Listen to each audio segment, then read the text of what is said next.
You don't have to be autistic to edit video, but it sure can help.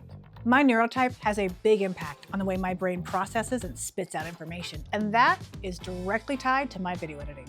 Hi, I'm Nikki, and I know videos.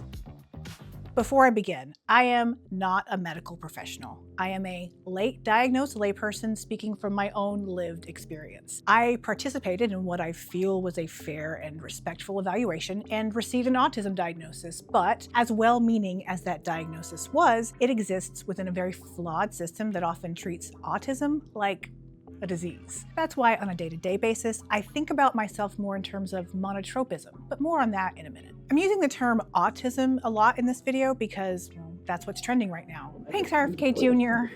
But I don't really like to use it in mixed company, if you know what I mean, because I can see the change in some people's eyes when I say that word. It doesn't help that the autism definition was created by non-autistic people in order to define difference and categorizes differences as deficiencies. It is rooted in thinking that sees autistic people as a problem, either a problem to solve, autism destroys families, we need to put an end to it, or a problem to infantilize.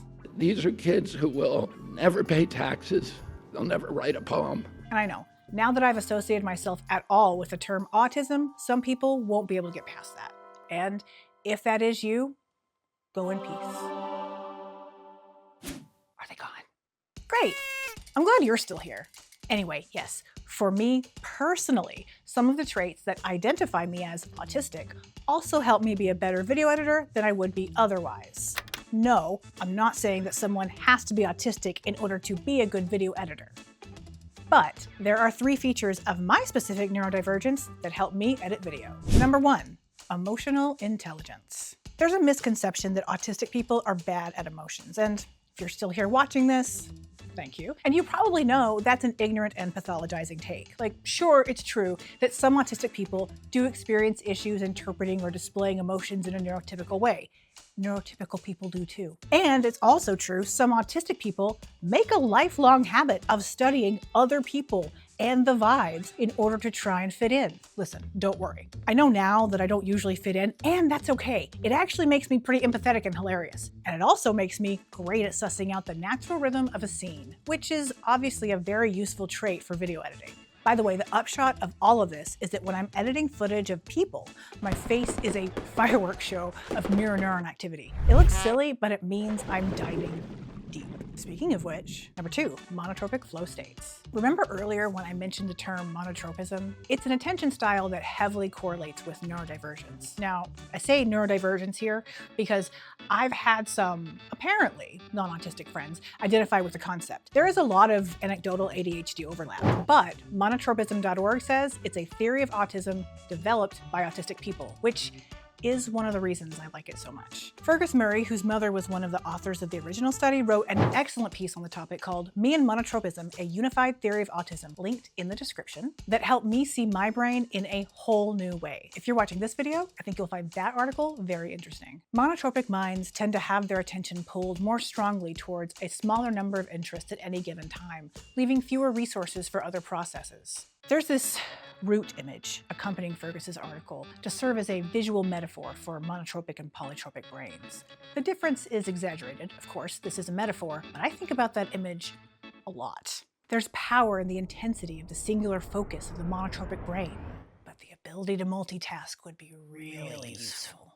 Of course, no brain is better than another. There are downsides and upsides and neutral facets to every neurological configuration. But for me, being able to dive deep into a project, to focus in on the details, to take the time to notice all the nuances, you know, the monotropic flow state, that's the sweet spot.